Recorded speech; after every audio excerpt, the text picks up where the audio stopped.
los ojos un minuto, que te llevo a un lugar. El hombre que se enamoró de la luna.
En este siglo XXI seguimos anteponiendo lo que nos separa a lo que nos une y vivimos entre enfrentamientos militares y también ideológicos, sociales, económicos, culturales.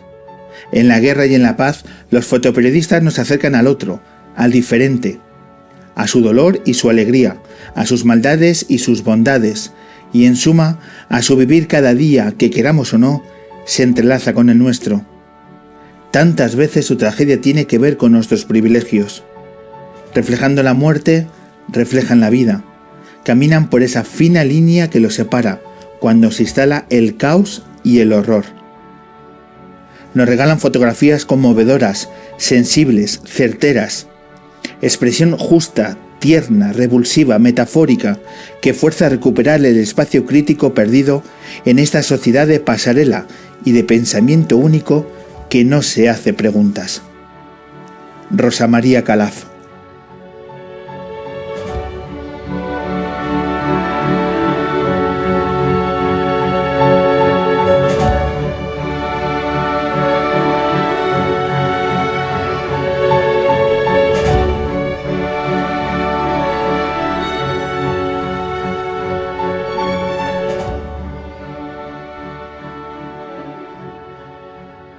Bienvenidas, bienvenidos, vas a escuchar la edición 353 del hombre que se enamoró de la luna, el podcast que lleva la firma de un equipo que sigue compartiendo su admiración por personajes del mundo de la cultura y que está conformado por Daniel Liébana, Rebeca Mayorga, Manuel Granados, Vicky Cantos y un servidor, Pablo Loriente.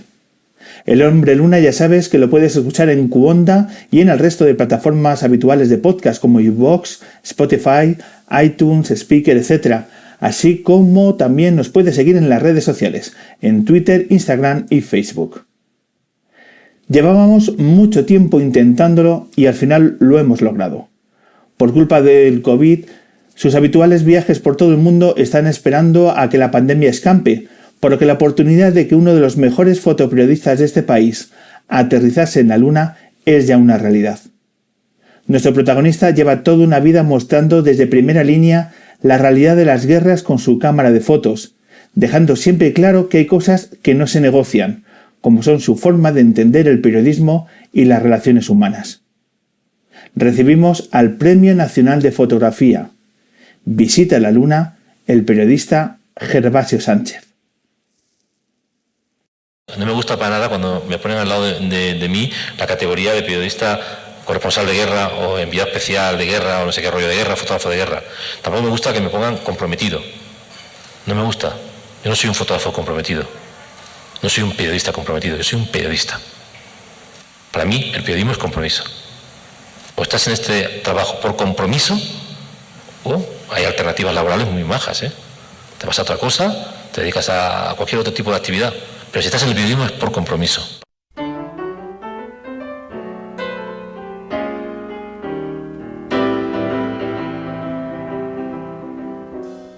Even though you're only make-believing, laugh, clown, laugh. Even though something inside is grieving, laugh, clown, laugh. Don't let your heart grow too mellow. Just be a real Punchinello fellow. You're supposed to brighten up the place and laugh clown. Gervasio Sánchez, bienvenido al hombre que se enamoró de la luna. Un verdadero placer tenerte en nuestro podcast. ¿Qué tal estás? Pues muy bien, muchas gracias por invitarme y contentísimo de estar con vosotros. Es un honor. Ya te digo que para nosotros te consta que llevamos mucho tiempo detrás de tener esta oportunidad. Así que vamos a disfrutar de estos minutos compartiendo, pues sobre todo un poco de la actualidad, porque yo no sé ahora mismo desde dónde nos hablas. Estamos grabando esta entrevista el fin de semana después del paso de Filomena por el centro de la península. ¿Dónde te ha tocado vivir estos días, Gervasio? Bueno, estoy en Zaragoza desde hace muchos meses prácticamente sin poder viajar al extranjero, aunque ayer y antes de ayer estuve en Calatayud presentando una exposición y llegué a esta localidad que hay a una hora de Zaragoza a 12 grados bajo cero, a las 9:30 de la mañana. O sea que hacía un frío que pelaba también, ¿no? Pero bueno, mi agenda de viajes está aplazada hasta que se resuelva todo este lío que hay con la pandemia y cada vez más nervioso porque van pasando los meses y tengo mucho trabajo acumulado.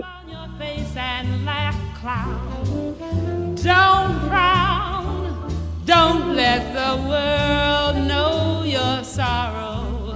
Be a Pagliaccio, laugh clown. ¿Cómo ha afectado en tus proyectos el tema de la pandemia? ¿Cuántas cosas has tenido que aplazar o incluso suspender?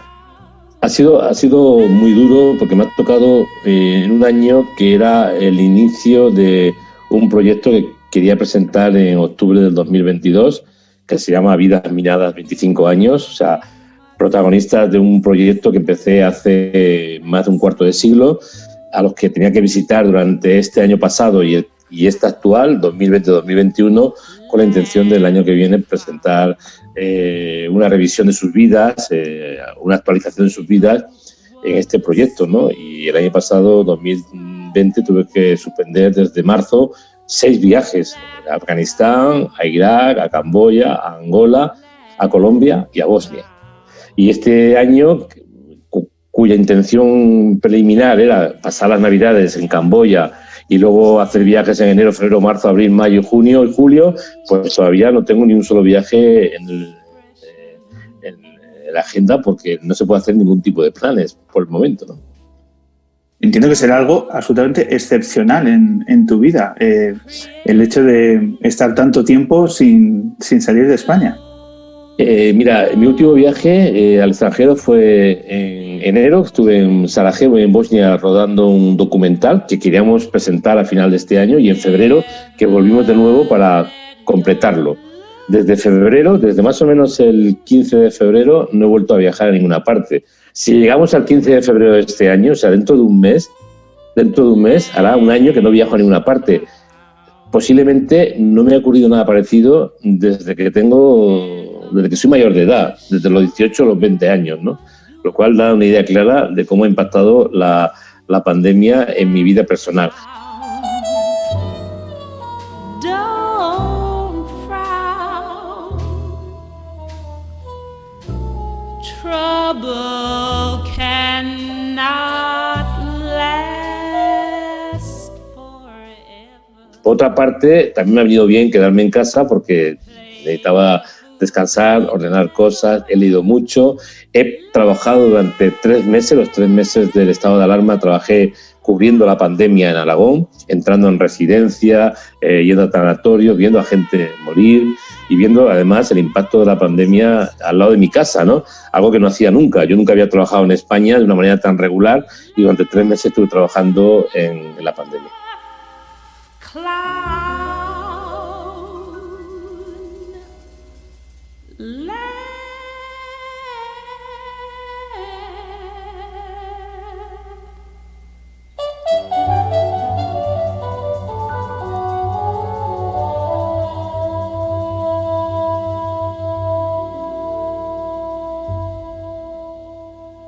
¿Cuál es tu opinión sobre algunas críticas que ha habido estos meses sobre que no se ha expuesto a la opinión pública, no se han visto imágenes de la crudeza de la situación que hemos estado viviendo, porque todo el mundo estaba en sus casas y, por lo tanto, no hemos sido testigos, hoy que todo el mundo lleva un teléfono en su bolsillo. Ha habido críticas que no se ha capturado la crudeza de la situación y, por lo tanto, la gente no ha sido consciente de lo que estaba ocurriendo. En tu opinión, ¿cómo crees que ha sido el trabajo a nivel audiovisual, tanto estos meses como hoy en día, porque es un problema que desgraciadamente no ha finalizado? Bueno, yo soy uno de las personas que ya a finales de marzo, cuando apenas llevábamos 2 semanas de estado de alarma, empecé a criticar con dureza las restricciones, las prohibiciones y la censura a las que nos obligaban las autoridades políticas de este país, las centrales y las autonómicas, las del PP en Madrid y las del PSOE en Aragón, las del PNV en el País Vasco o lo que queda de Convergencia y Unión en Cataluña. Después de hablar con bastantes compañeros que estaban trabajando la pandemia, algunos de ellos especializados en conflictos armados, que se quedaron en España también atrapados, me decían que tenían más dificultades para trabajar en Barcelona, yo en Zaragoza y en Aragón, en Madrid o en el País Vasco, que en zonas de alto conflicto. Y esto da una idea clara de cuál ha sido el comportamiento de las autoridades españolas. Insisto, cualquiera que sea su color político, han intentado por todos los medios maquillar el impacto real de la pandemia y evitar que la población supiera o viera imágenes durísimas que se estaban produciendo. Hasta hace 48 horas ni siquiera se sabía el número real de muertos que ha habido durante la pandemia. Ya el INE, el Instituto Nacional de Estadística, ya ha dicho públicamente y oficialmente que el año pasado hubo 80.000, el exceso de mortalidad fue de 80.100 personas, cuando el Ministerio de Sanidad solamente habla de 50.000 muertos por COVID. Entonces, esos 30.000 muertos de más, evidentemente que han sido o por COVID o muertes colaterales del COVID. Y esto todavía no se ha hecho oficial, lo cual diga claramente cuál ha sido la actitud de las autoridades españolas, insisto, indiferentemente de cuál sea su partido político. Nosotros lo hemos denunciado desde el principio y hemos estado muy duros y hemos hecho muchas críticas. Yo mismo he estado en muchas entrevistas criticando con dureza cuál ha sido el comportamiento. Luego hemos tenido algunos careos con autoridades políticas que se justificaban diciendo que había que tener muy presente el derecho a la intimidad de las víctimas, ¿no? Y yo les decía claramente que en mi vida he maltratado a una víctima, ni yo ni mis compañeros. Y de hecho, acabamos de preparar un libro que se llama Pandemia, Miradas de una tragedia, en el que participamos 26 fotógrafos, 13 mujeres y 13 hombres, 13 latinoamericanos y 13 españoles. Yo soy uno de los editores y coordinadores del proyecto y solamente hay un muerto descubierto en 310 fotografías, con la autorización de la familia, en Brasil. Es decir, nosotros somos muy cuidadosos y yo mismo he hecho fotografías de personas que han fallecido posteriormente que no las he mostrado públicamente para no provocar dolor en las familias. 2, 3, 4.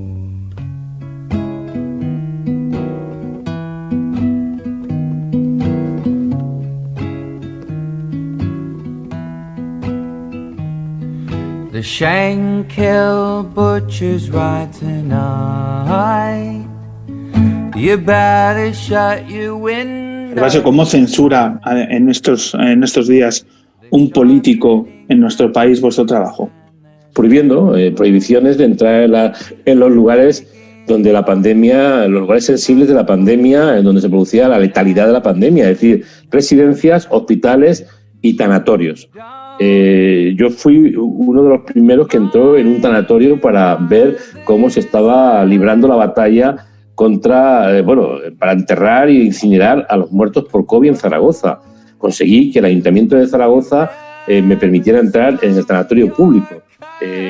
Y sorprendentemente, al día siguiente de publicar esta historia en Heraldo de Aragón y en 20 minutos, me llamaron compañeros de Barcelona, de Madrid y de País Vasco solicitándome, incluso rogándome si era posible conseguirles un permiso a ellos para hacer un trabajo parecido al mío, porque estaban teniendo todos los problemas del mundo, todas las restricciones del mundo en sus localidades de origen, ¿no? Es decir, los políticos han infantilizado a la opinión pública, les han absorbido el coco, diciéndoles simplemente que había que aplaudir a las 8 de la noche y esperar en casa sentado el resto del día.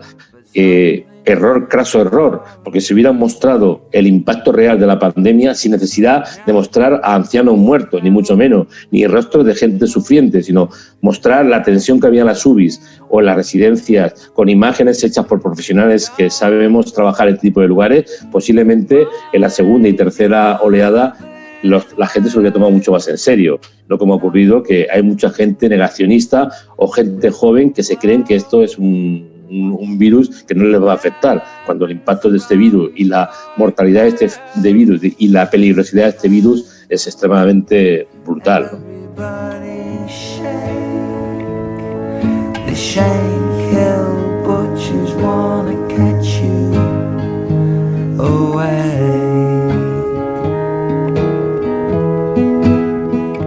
Vamos a hablar de tu trayectoria profesional, Gervasio, que me parece apasionante y muchas cosas para aprender y para tomar nota. ¿Por qué tu trabajo se ha basado fundamentalmente en el extranjero? Bueno, yo cuando era muy niño coleccionaba sellos, imaginaba que iba a viajar a los países de mis sellos, me aprendí todas las capitales del mundo antes que las tablas de multiplicar.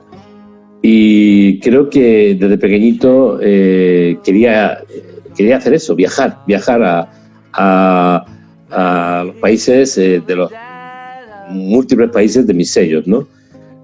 Quizás en algún momento de mi vida, cuando era todavía un adolescente o incluso un niño, pensé que para viajar debería ser periodista o piloto de avión. Dos profesiones, por cierto, en las que no se viaja. Hay muchos periodistas que creen que viajan porque se meten en Google y navegan en Google, ¿no? Y los pilotos de avión muchas veces van de hotel de lujo al avión y del avión a casa, ¿no? O sea, que muy pocas veces viajan en realidad, ¿no? Pero yo estudié periodismo porque quería viajar y cuando acabé periodismo busqué todas las formas posibles e imposibles para no quedarme sentado en una redacción de ningún diario y hacer lo que yo quería o había soñado con hacer. Con lo cual al final me especialicé en política internacional, en conflictos armados y en hacer el 99,999% de mi trabajo en el extranjero. ¿Se puede decir que esos sellos determinaron tu vida?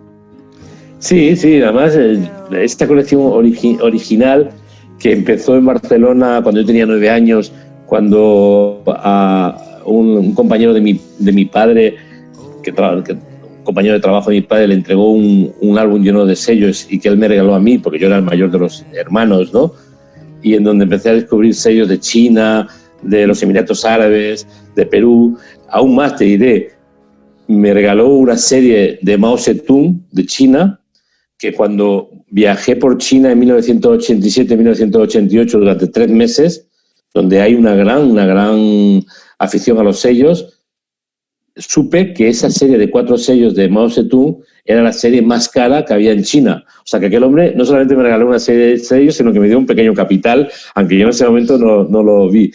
Después, a partir de los 11 años, pasé unos 2 años y medio trabajando con mi abuelo, que era el cartero de una pequeña localidad de Tarragona, Hospitalet del Infante, donde había muchos extranjeros que venían a pasar el verano y había muchas urbanizaciones con los extranjeros, algunos de ellos vivían allí, y yo les pedía a los administradores de las urbanizaciones que me guardasen los sellos, que se los pidiesen a los clientes y que me guardasen los sellos. De cuando en cuando, cuando venían a recoger el correo cada semana, se llevaban, me traían los sellos recortados de las cartas, ¿no? Yo los lavaba en mi casa, los secaba y todo esto hizo que, evidentemente, esos sellos que todavía los tengo, los guardo como paño en oro, les sigo dando mucha importancia porque gracias a esos sellos soy quien soy, posiblemente, ¿no?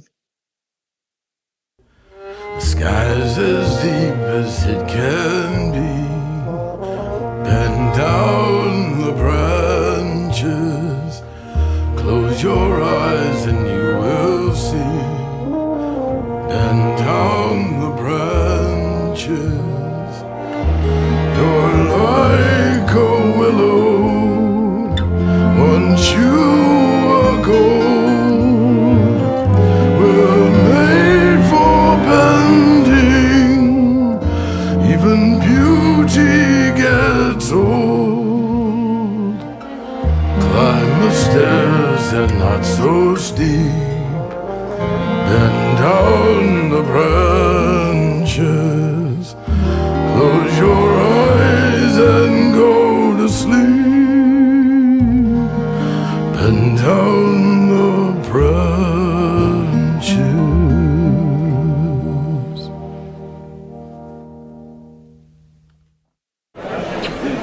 Recuerdo que la primera imagen que vi de Gervasio, ¿no? Que iba así como loco, ¿no? Que él así es muy nervioso, iba así como corriendo, ¿no? Y cuando lo vi pensé, este es Gervasio Sánchez, como diciendo, este es el que yo pensaba que era el dios del periodismo, porque además físicamente parece como así como un hombre de la calle, ¿no? El problema de Gerva es que o lo quieres o lo odias. Es una persona que realmente una personalidad tan fuerte y que te arrastra, ¿no? Y que tiene ideas muy claras y sabe lo que quiere, entonces él tira para adelante, ¿no? La verdad es que nos agota a todos. Gervasio tiene algo que he comentado mucho con Ramón Lobo, y esa especie de capacidad para sobreponerse al agotamiento, hasta el punto de que a veces puede llegar a ser abrasivo. Hay cosas que son comunes, tanto cuando trabaja como en su vida más personal, que es ese torbellino de energía, de una capacidad de trabajo increíble, ¿no? Pero sobre el terreno es una persona, yo diría, como un pelín estresada, ¿no? Creo que Gervasio es un periodista con el que sus responsables, redactores, jefes, directores pueden trabajar bien. De todas maneras, discutir con él es bastante inútil, porque sabes previamente que se va a salir con la suya, y cuando se pone a discutir no sabéis cómo es discutiendo, así que lo mejor es dejarle que haga lo que le dé la gana. Tanto talento a nivel fotográfico que has canalizado y has mostrado durante tantos años, llama la atención que no tienes una formación específica como fotógrafo. Es algo que has aprendido, nunca mejor dicho, en la calle. ¿Cómo se aprende fotografía en la calle? De hecho, yo soy licenciado en periodismo, en ciencias de la información en la rama de periodismo por la Universidad Autónoma de Barcelona, donde estudié 5 años, donde no recibí una sola clase de fotografía y donde nunca jamás hice un curso de fotografía. De hecho, yo he aprendido cometiendo errores. Me hubiera gustado que en vez de cometer errores durante 10 años, pues haber tenido un curso de fotografía que solucionase ese problema de los errores en unos meses o en un par de años. Pero al final, cometer errores es el mejor camino para aprender, para ser autocrítico, para autoestimularte y para incluso hacer tu propio camino, ¿no? A veces en las escuelas de fotografía o las facultades de imagen, o sobre todo las escuelas y los cursos, a veces son como muy precisos en el sentido técnico del término, pero al final aprender imágenes, aprender callejeando y comparando tus fotografías con las que hacían los mejores fotógrafos del mundo, que sí es verdad que los conocí sobre el terreno, los vi trabajar y en algunos casos les pedí consejo, y sus consejos y sus aclaraciones y muchas veces sus críticas duras, aunque cariñosas, me ayudaron muchísimo. Fueron encuentros en América Latina con estos grandes fotógrafos. ¿Cómo llegabas a ellos? ¿Cómo un jovencísimo Gervasio Sánchez empezaba a hablar, a curiosear, a que ellos te escucharan? ¿Cómo fueron esos primeros momentos donde tú te acercabas a estos grandes profesionales? Bueno, yo empecé a trabajar en América Latina en el año 84 y pasé hasta el año 92, 8 años, salvo un periplo en la Guerra del Golfo en Israel y un periplo en la Guerra de Croacia, trabajando profesionalmente en América Latina. Cubrí todos los conflictos armados de América Central, Nicaragua, El Salvador, Guatemala. Estuve en Colombia también, que había guerras, en Perú guerras, las dictaduras militares del Cono Sur, Argentina, la Chile de Pinochet, Brasil. Y ahí me los encontré. O sea, en aquellos tiempos las guerras mediáticas del mundo, las guerras que aparecían en las portadas de los mejores diarios del mundo, de la prensa estadounidense y la prensa más importante europea, la anglosajona o la alemana o la francesa, eran esos países. Entonces los periodistas, los fotógrafos y los periodistas literarios mejores aparecían por allí, con lo cual tú podías estar haciendo fotos de un hecho y al lado tuyo estaba Sebastián Salgado, o estaba James Nashue, o estaba Gil Pérez, o estaba determinados fotógrafos muy conocidos, ¿no? Y bueno, y tú tenías posibilidad de hablar con ellos. Además, muchos de ellos habían aprendido español, aunque no hablases un inglés o hablases un inglés macarrónico, que era mi caso, ellos hablaban español, y en los ratos libres, cuando descansabas, podías sentarte a su lado e intentar pues decirle o hablarle o preguntarle tus dudas, ¿no? Y ellos nuevamente, por regla general, he llegado a la conclusión de que la gente mejor, los grandes, son casi siempre bastante más humildes que los que no tienen nada que contar. Hay mucha gente que es muy prepotente gratuitamente, en cambio la gente que tiene una grandísima calidad profesional suele ser bastante más humildes. ¿Cómo se aprende de fotografía viendo un fotógrafo trabajar en la calle? Pues mira, te voy a poner un caso que me pasó a mí en 1990, en abril, ¿no? Estaba en Perú, en Ayacucho, en plena guerra civil, y yo tenía ya 31 años, o sea, no era un crío, era ya un madurito, ¿no? Y recuerdo que le pregunté a Gil Pérez si era posible que me hiciera un análisis de mis fotografías más conocidas hasta ese momento, fotografías que se habían publicado en diarios españoles y extranjeros, y al verlas él amablemente me dijo que por ese camino no iba a ninguna parte, que realmente yo necesitaba buscar mi forma de contar las cosas. Incluso me dijo, me comentó, pásate al blanco y negro, ¿no? Y yo la verdad es que sus críticas no las recibí con mucho entusiasmo, o sea, me cabré incluso, me sentí mal, no se lo dije, pero me sentí mal, pero luego dándole vueltas rápidamente percibí que me estaba intentando ayudar. Y al día siguiente casi hice una especie como de huelga de brazos caídos y en vez de fotografiar, yo me dediqué todo el día a mirar cómo fotografiaba él, sin que él me viera, evidentemente. Entonces ahí me di cuenta que él se movía de una manera que yo no la sabía hacer. Él me hablaba de otra manera de contar las cosas y yo decía, ¿cómo es eso? La cámara se levanta y se dispara, se encuadra, que la luz salga bien, que eran diapositivas en aquel tiempo, que haya la lógica entre la luz y la apertura del diafragma y la velocidad y poco más. Entonces cuando yo empecé a ver cómo él de repente en una situación determinada giraba la cámara, daba la vuelta, contrapicaba, cambiaba de óptica, empecé a entender que el mundo de la fotografía era mucho más complejo de lo que yo creía, ¿no? Y fue pues, un momento de aprendizaje. Luego había un fotógrafo italiano, Ivo Saglietti, con el que viajé desde el año 86. De hecho, nos conocimos el 25 de noviembre del 86 en Chile, que era el día del cumpleaños de Pinochet. Estábamos los dos delante de la Moneda, a punto de salir Pinochet al balcón para saludar a sus la gente, a sus seguidores, y lo conocimos. O sea, y de repente él era un hombre bastante mayor que yo, me llevaba 10 años, y venía a hacer un gran reportaje sobre Chile, que luego, 2 años después, me regaló en formato de libro. Entonces yo me di cuenta de que había estado en muchos momentos junto a él, y mientras que yo había hecho unas fotos de mierda, hablando claro, él había hecho auténticos fotones. Y dije, no, tengo que aprender. Y así fue mi aprendizaje. Fueron como 8 o 10 años de aprendizaje sobre la marcha. Cherishing to hold. Oh Lord, this cell is cold. Mary, Mary. Me estoy quedando impresionado porque recuerdas no solo el año, sino el día y el mes de determinados momentos.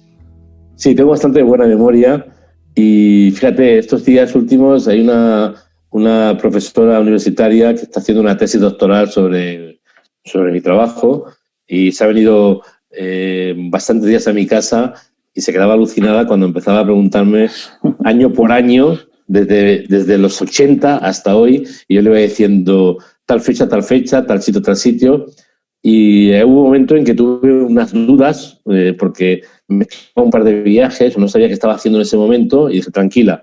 Me fui a una habitación y me vine con todos los billetes de avión que he hecho desde septiembre de 1980.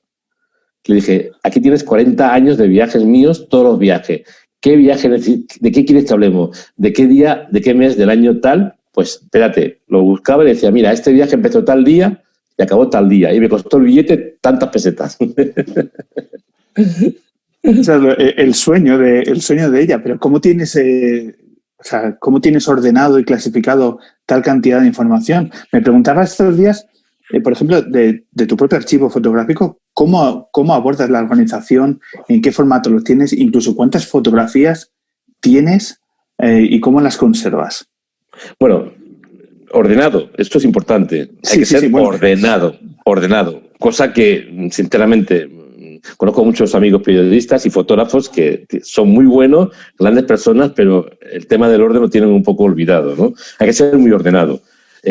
¿Cómo decirte? Yo antes de conectar con vosotros, he contestado a mi último correo. O sea, si tú ahora entras en mi carpeta de correo electrónico, yo recibo cada día muchos correos electrónicos, lo tengo todo al día, porque si no me agobiaría.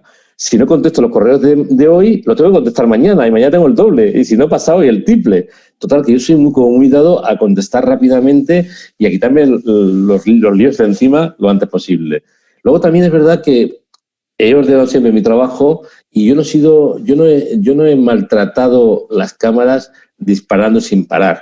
O sea, como yo vengo del mundo de la fotografía, de la diapositiva y de los negativos blanco y negro y color, y cuanto más disparabas, más gastabas comprando rollos, soy muy cuidadoso. Me los compraba de mi bolsillo.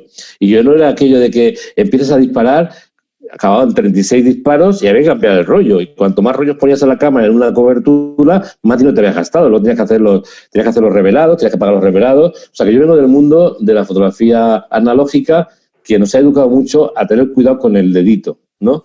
Yo a veces cuando me encuentro jóvenes fotógrafos que vienen a hacer una entrevista y disparan a ráfaga, siempre les digo, has tirado unas 120 fotografías, son 3 rollos. Y el chico o la chica se queda un poco extraño, ¿qué es eso de rollo? Digo, sí, estoy pensando si yo hubiera tirado 3 rollos para una entrevista a un matao como yo. Y le digo, no, hubiera tirado como máximo 15 fotografías, ¿no? Entonces siempre he sido muy cuidadoso y siempre he tenido todo muy al día, con lo cual, si tengo que ponerme a buscar imágenes, pues lo puedo hacer en un rato. O sea, tengo también, por ejemplo, todas las cosas que he ido publicando, las tengo guardadas en carpetas, de manera bastante ordenada. Sorprendería mucho a gente que alucinaría de lo ordenado que soy. Y me gusta mucho pues tener todo este tipo, porque al fin y al cabo forma parte de tu biografía. Si yo ahora tuviera que hacerme qué me ha pasado en los últimos 40 años, me voy a todos los textos que he escrito, porque aparte de hacer fotografía yo siempre he escrito, a mis reportajes, cojo mis billetes de avión, si tengo cualquier duda, y me pongo a describir mi vida al minuto. Y como además cada vez que te metes en los negativos, es como si abrieras la memoria del pasado, empiezan a aparecer un montón de cosas sobre mi memoria que no estaban tan presentes en la imagen única, pero que viendo la secuencia sí que aparece y te vas dando cuenta incluso hasta lo que hacías cada uno de los días de la cobertura en Bosnia o en Afganistán o en Somalia. Pero eso me abruma, o sea, me abruma y me genera, me proyecto de que cualquier persona que admira tu trabajo estará ahí en tu casa viajando por tu trabajo, por tus imágenes y demás, y me parece que es un auténtico tesoro lo que tienes. Aprovechando esta circunstancia, estoy viendo que en la cámara se ven 2 fotografías que tienes. No sé si nos podrías comentar cuáles son exactamente las que tienes. Bueno, las que se... la que está atrás del todo, la grande, es mi fotografía de la biblioteca de Sarajevo. Eso es. Que además es una copia, es un tiraje de 1,20 por 80, 1,20 grande, o sea, es una foto bastante grande. Aquí arriba está una fotografía de Martin Chambi, ¿no? El gran fotógrafo peruano, en una copia, en un tiraje realizado por Juan Manuel Castro Prieto, que es el gran copiador en blanco y negro de este país y un grandísimo fotógrafo, Premio Nacional de Fotografía. Y allá atrás tengo fotografías de Eugeni Forcano, otra fotografía mía del Cerco de Sarajevo, y por aquí tengo fotografías de Rafael Sanz Lobato y de Sandra Balsés. O sea, estoy hablando de personas como Eugeni Forcano o Rafael Sanz Lobato que ya han fallecido. Premio Nacional de Fotografía, personas muy importantes para la fotografía de este país. Y bueno, yo me gusta, con mis amigos, me he intercambiado fotografías y tengo la casa pues llena de fotos.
los ojos un minuto, que te llevo a un lugar. El hombre que se enamoró de la luna.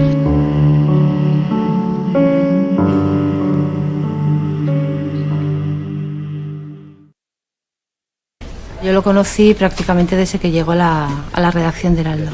Las primeras colaboraciones, que fueron hace ya 25 años, yo entonces estaba al frente de la sección de Nacional e Internacional en Heraldo de Aragón y bueno, yo era la persona que estaba en contacto directo con él. Él siempre me llamaba a mí y me decía, envío la crónica. Entonces aprendí muy rápido, sobre todo a determinar cuál era su situación anímica, porque entonces, claro, no había posibilidad de tener otra comunicación y él tampoco podía hablar con su familia. Yo recibía las noticias de cómo estaba Gerba a través de Heraldo de Aragón. Yo estaba pegada al teléfono para que me llamasen y entonces yo siempre recibía la llamada de Picos y de Javier también, pero sobre todo de Picos, que era la que me decía, acabamos de hablar con Gerba, tranquila, estaba muy bien. Gerba es muy intimista consigo mismo, muy dado a guardar todas las emociones y además a no contar si en algún momento lo ha pasado mal. Yo muchas veces me he enterado de situaciones que Gerba ha vivido cuando estamos con otros compañeros, ¿no? Y entonces empiezan a contar las batallitas y yo me entero y le digo, pero esto nunca me lo contaste. Y me decía, ¿para qué? ¿Para hacerte sufrir? La característica esencial de Gervasio Sánchez precisamente es la implicación que él tiene en cada uno de sus trabajos. Y cuando digo trabajo, no es con las personas, con las situaciones y que las lleva hasta el final. O sea, él no es que coja protagonistas en sus crónicas. Él simplemente va a la calle y ve lo que hay y lo cuenta. Y si conoce a una persona, no la deja jamás de la mano.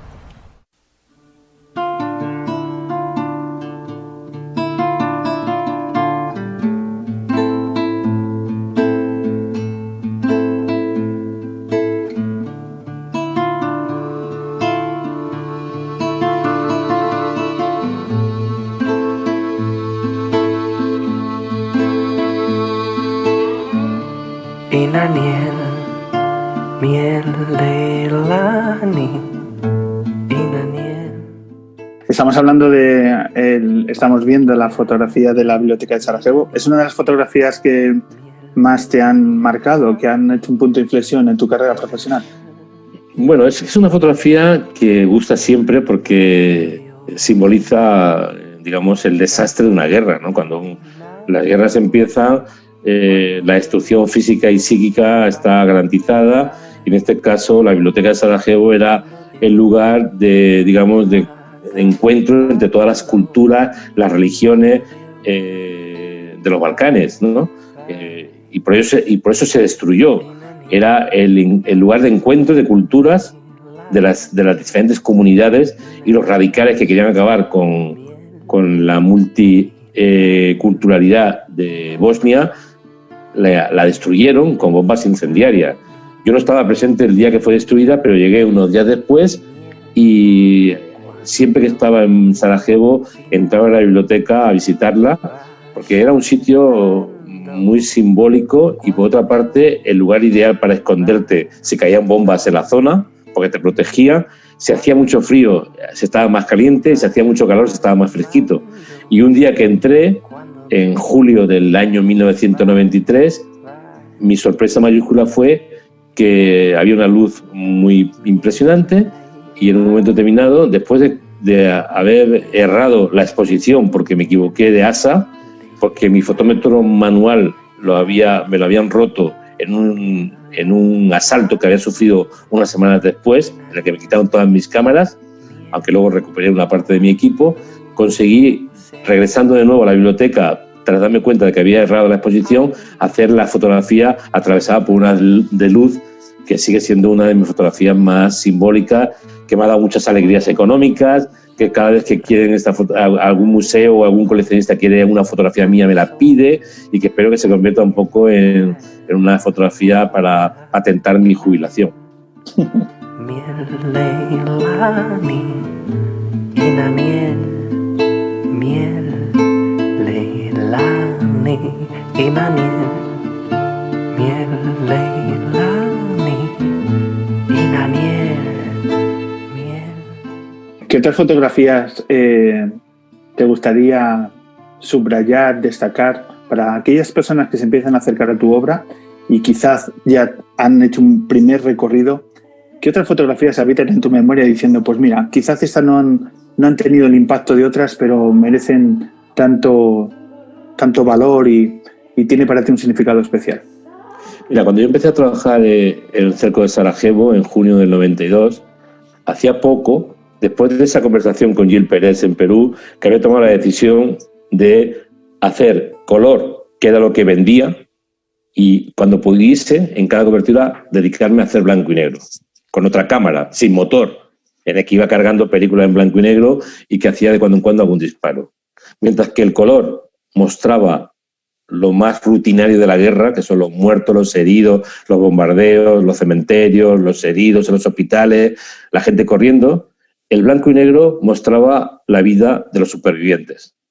Con el paso de los años, esas fotografías que iba haciendo una a una, se fueron convirtiendo en un cuerpo fotográfico que acabó formando parte de lo que se llamó el cerco de Sarajevo, un trabajo de unas 76 fotografías que yo publiqué en pleno cerco de Sarajevo y que acabó convirtiéndose en uno de mis trabajos de referencia, ¿no?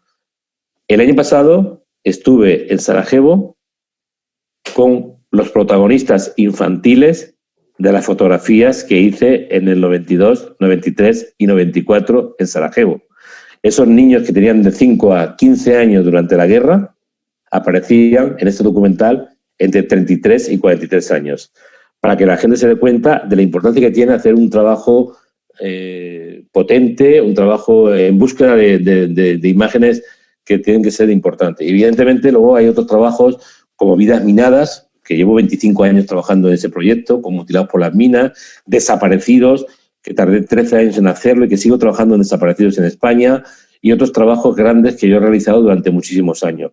Al final, lo que digo es que hacer buenas fotografías no es tan complicado con los artilugios actuales, con la forma de medir la luz, incluso de los teléfonos móviles. Hay teléfonos ya que de última generación que ya hacen no tan buena calidad como una cámara, pero empiezan a tener buena calidad. O sea, yo la cobertura que he hecho del COVID-19, entrando en residencias de manera clandestina, la he hecho con móvil. Y la voy a publicar en este libro de pandemia con móvil, porque sabía claramente que si entraba con cámaras de gran tamaño me iban a echar al primer minuto. Y lo he hecho con móvil y he podido defenderme con móvil. He hecho muy buenas fotografías con móvil. Incluso he podido trabajar con bastante más facilidad, rapidez y ligereza con móvil. Pronto con el móvil, cuando lleguen los iPhone 15 o 17 o 18, que van a llegar en 3 o 4 años, 5 años, 6 años, seguramente van a tener una calidad impresionante con 3 o 4 o 5 objetivos distintos en la cámara, como ya están empezando a tener, ¿no? Entonces, digo con todo esto porque a veces estamos como muy preocupados de la tecnología y estamos muy preocupados de hacer una buena foto, y lo difícil para mí es hacer un buen proyecto fotográfico.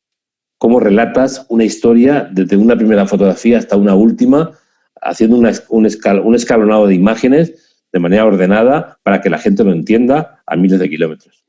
Y añado, si me permites, creo que uno de los grandes secretos que conseguís los grandes fotógrafos es adquirir una forma propia y personal y singular de capturar las imágenes.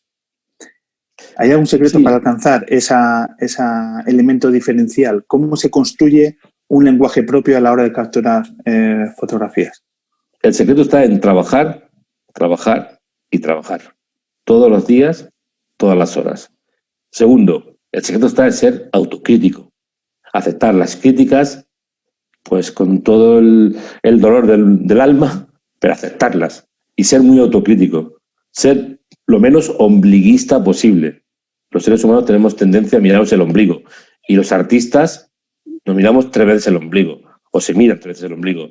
Y los fotógrafos, artistas, aún más se miran el ombligo. Hay que dejarse de ombliguismo y ser muy autocrítico.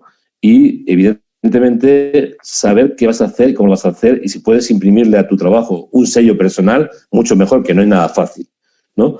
Entonces, ¿cómo se consigue todo esto? Bueno, yo cuando hago talleres doy algunas claves. Si tú vas a tratar un tema determinado, una temática determinado, lo primero que te recomiendo es que veas qué han hecho todos los grandes fotógrafos sobre esa misma temática. Y no repitas el mismo camino. Busca otros caminos diferentes. Hay muchos temas que se pueden tocar de muchas maneras distintas. nada está todo está inventado y nada está completamente hecho. Entonces busca tu forma de ver las cosas y ser muy autocrítico, infórmate bien, documéntate bien. Primero piensa y luego empieza a hacer fotos. No primero dispara y luego piensa.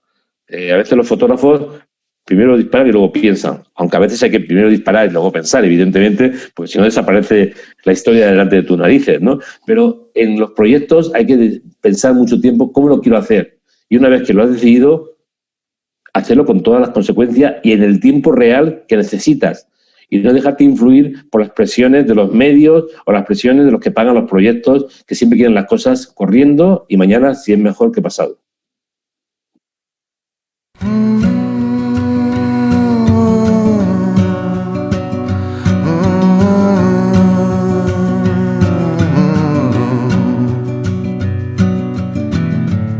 It's a mystery to me. We have agreed with which we have agreed. And you think you have to want more than you need. Until you have it all, you won't be free. Me gustaría conocer la faceta emocional de tu trabajo. Tú has estado como corresponsal cubriendo grandes conflictos armados y hay un componente humano y personal que al pisar los territorios que has pisado entiendo que también necesita de un cuidado. Tengo entendido que tú regresas a los sitios una vez que has finalizado tus trabajos y una vez que has finalizado los conflictos. ¿Qué relación guardas con esos territorios tiempo después, Gervasio? ¿Cómo cuidas el aspecto emocional ante una exposición que en muchas de las situaciones es realmente potente? Bueno, yo creo que después de lo que he visto a lo largo de mi carrera profesional, que empezó al principio de los 80, porque aunque estaba en la universidad, ya en el año 82 me hice un viaje a Israel cuando los israelíes invadieron el sur del Líbano. En el año 81 me fui a Yugoslavia cuando había muerto Tito. En el año 84 ya me fui a Centroamérica a ver la guerra en directo. O sea que llevo más de 35 años, 36, 37 años, 38 años trabajando en zona de conflicto. Si todo el dolor acumulado en estas coberturas me obligaría verdaderamente sin ningún tipo de posibilidad alternativa a estar muchas veces, muchas horas en el psicólogo o en el psiquiatra para contarle todo lo que significa esto. Si a eso añades el dolor producido por la muerte de muy buenos amigos míos que han sido asesinados o han muerto en zona de conflicto haciendo el mismo trabajo que yo hacía y que si en vez de matarlos a ellos me hubieran matado a mí nadie se hubiera extrañado, y si al mismo tiempo añades lo que significa este oficio, batallar por las historias que crees para encontrar la financiación, tienes asegurado horas y horas a la semana de psicólogo o psiquiatra. Yo nunca he ido al psicólogo y al psiquiatra. Nunca me ha atraído ir al psicólogo o psiquiatra. Lo que he hecho ha sido buscar mis formas de superar todos estos problemas psicológicamente. Y la mejor manera que yo he tenido de superarlo es regresar a los sitios cuando ya ha acabado la guerra y ha empezado el periodo oscuro de la posguerra en el que nadie quiere estar presente. Los periodistas, los fotógrafos se suelen marchar de los sitios cuando empieza la paz. Yo me interesa mucho la paz. Porque la guerra no acaba cuando dice Wikipedia. La guerra acaba cuando las consecuencias se superan. Y las consecuencias se superan a veces años o décadas después de firmarse la paz. La búsqueda de los desaparecidos, en los mutilados por las minas, por los bombardeos, en el impacto psicológico, en el estrés postraumático, en la reconstrucción de una sociedad, en que siempre quedan pendientes los temas o las mismas o están presentes las causas por las que se ha combatido y aunque se haya muerto por ellas, siguen estando presentes. Todo esto lo quiero ver y por eso voy construyendo historias de posguerra que a mí me sirven para equilibrar mi balanza anímica, para tener mis propios equilibrios emocionales y donde he visto lo peor del ser humano, donde he visto a la gente morir, la gente sufrir, quiero ver a la gente rehabilitarse, a la ciudad reconstruirse y esto me sirve mucho para equilibrar mi balanza anímica. Al fin y al cabo, los fotógrafos y periodistas que trabajamos en zona de conflicto acabamos acumulando una especie de mochila de dolor que es invisible para todo el mundo, pero cuyo peso solamente conocemos nosotros. Y esta es mi manera de plantearme y luchar contra esa posibilidad o esa necesidad que tendría seguro de tener que acudir a especialista para que me ayudase. ¿Se siente miedo detrás de la cámara de fotos? Evidentemente, el miedo es el mejor antídoto contra la estupidez de la guerra. Yo normalmente cuando encuentro personas que me dicen que no tienen miedo, me alejo lo más posible de ellas. La gente sin miedo es peligrosa, porque la guerra se tiene que sentir miedo, porque la guerra es peligrosa y porque la vida humana es lo más sagrado que hay. Y yo no quiero morir en la guerra. He visto morir a mis compañeros, algunas veces los he tenido que identificar y eso ha significado para mí un dolor amargo. Tener que llamar a viudas o a madres para darles el pésame o recordar sus aniversarios de la muerte de sus seres queridos un año tras otro año. Yo tengo un calendario de llamadas que tengo que hacer cada año a esposas, viudas, hijas o hijos o madres o padres de amigos que mataron en la guerra. Tengo casi más claro ese calendario en mi mente que los cumpleaños de mis hermanos, ¿no? De hecho, me olvido de los cumpleaños de mis hermanos. De este calendario no me olvido nunca. Entonces, yo creo que es muy importante tener miedo y saber, digamos, gestionar el miedo. Una cosa es el miedo y otra cosa es el pánico. En la guerra no puedes tener pánico. Tienes que tener miedo. Tienes que saber ordenar muy bien lo que está ocurriendo en tu mente y tomar decisiones, a veces en pocos segundos, que te pueden costar la vida si no lo haces bien. Correr de cualquier manera en una guerra es peligrosísimo. Seguir un camino sin saber muy bien qué está pasando unos metros o unos centenares de metros más adelante es un error. Entonces hay que saberlo. Y a veces, para gestionarlo, hay que tener muy claro que la vida es lo más importante. ¿Has creado muchas relaciones de amistad a través de la cámara de fotos en aquellos territorios y que perduran con el tiempo? Bueno, evidentemente los protagonistas de mis historias hay a veces relaciones de padre a hijo o a hija.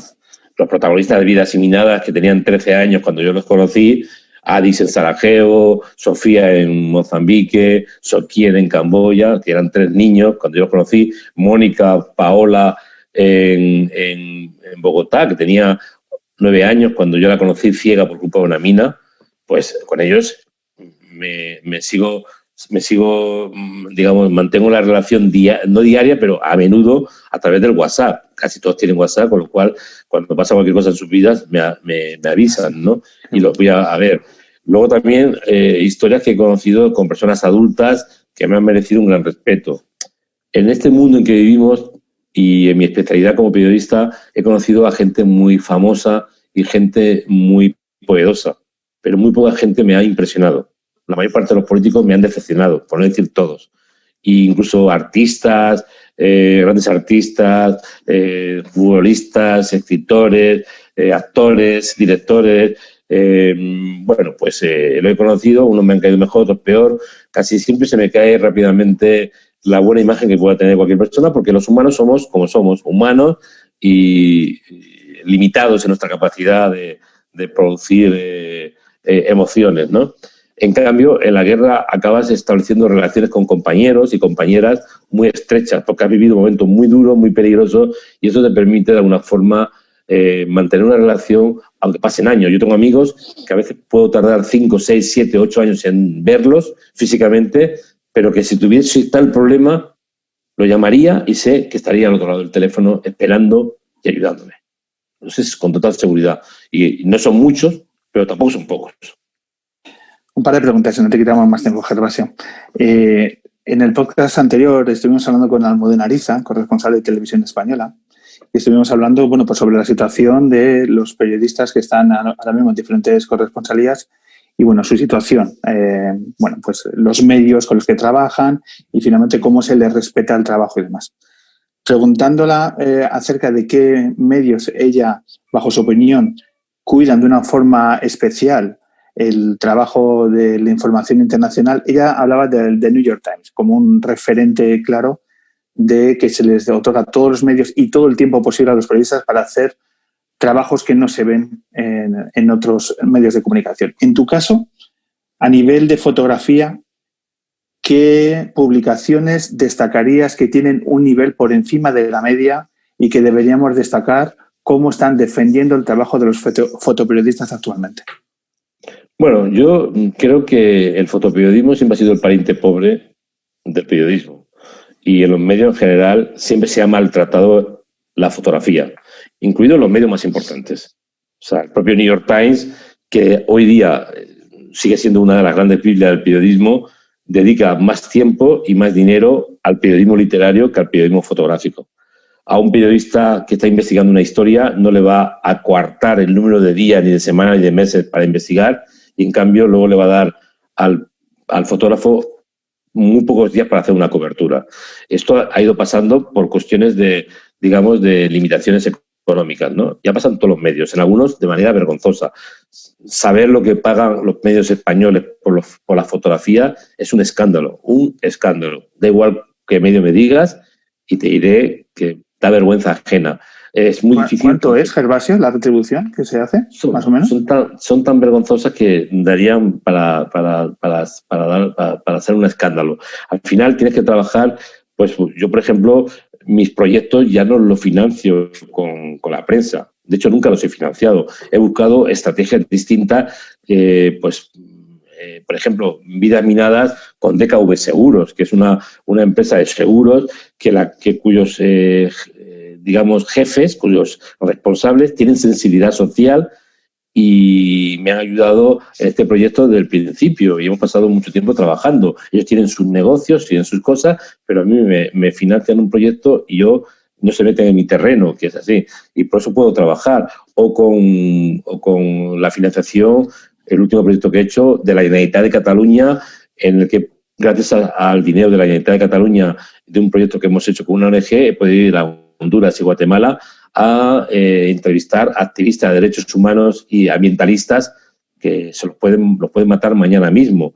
O he hecho un trabajo sobre mujeres de Afganistán con la participación del Ayuntamiento de Barcelona. O acabo de presentar esta exposición en Calatayud, que es una gira de diferentes ciudades aragonesas con el apoyo del Instituto Aragonés de la Mujer.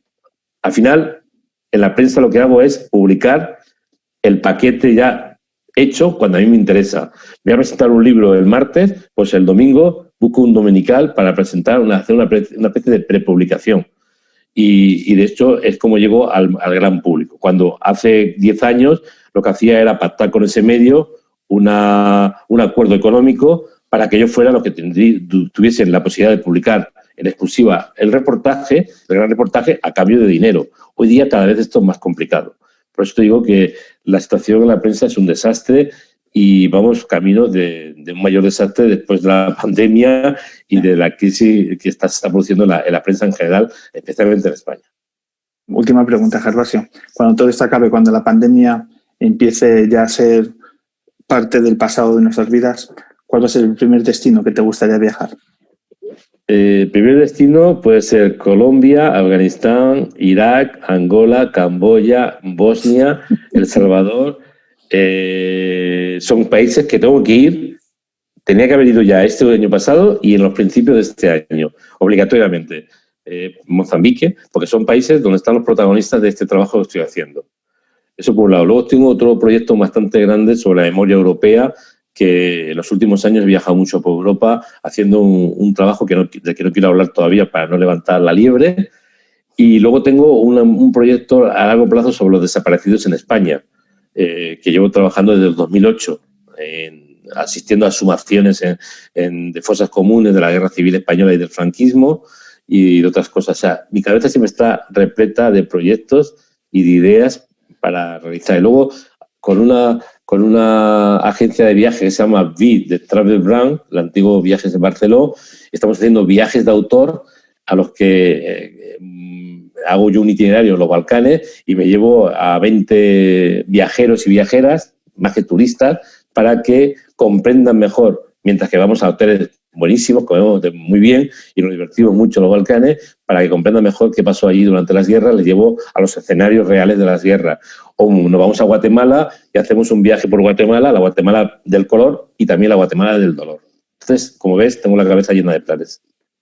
Pues ojalá dentro de muy pocas fechas puedas abrir de nuevo tu carpeta con los billetes de avión y empieces a guardar de nuevo tickets, que esto significará que has vuelto a llevar a práctica tu trabajo y tu pasión. Gervasio Sánchez, fotoperiodista de referencia, te agradezco muy mucho estos minutos que has compartido con el hombre que se enamoró de la luna. Muchas gracias y me encanta participar en un programa con ese título tan bonito.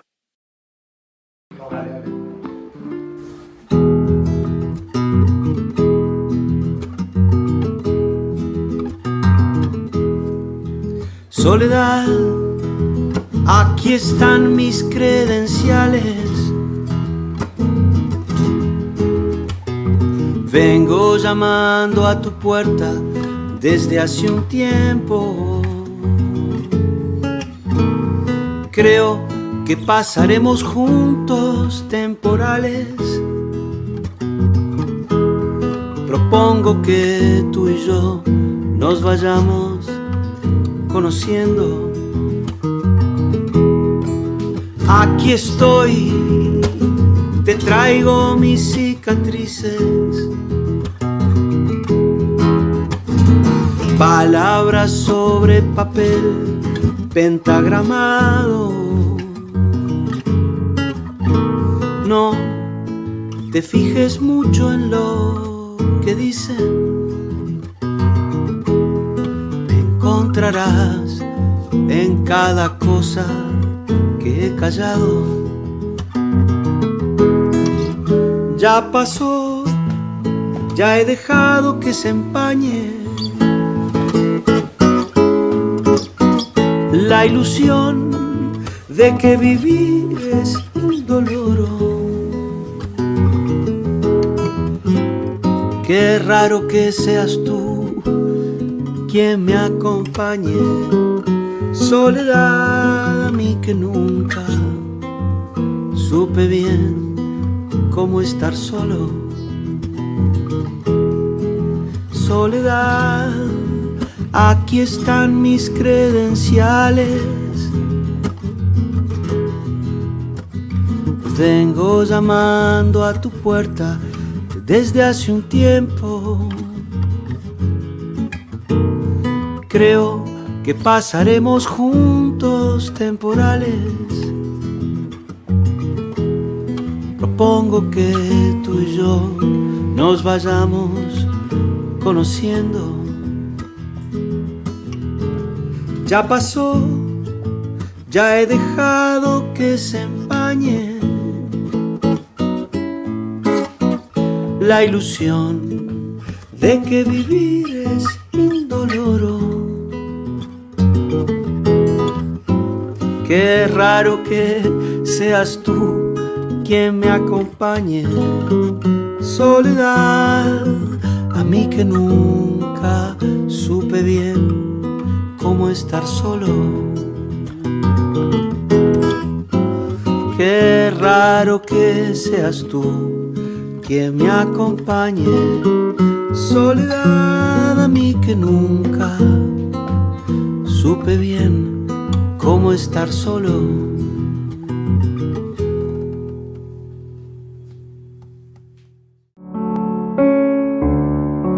Cierra los ojos un minuto, que te llevo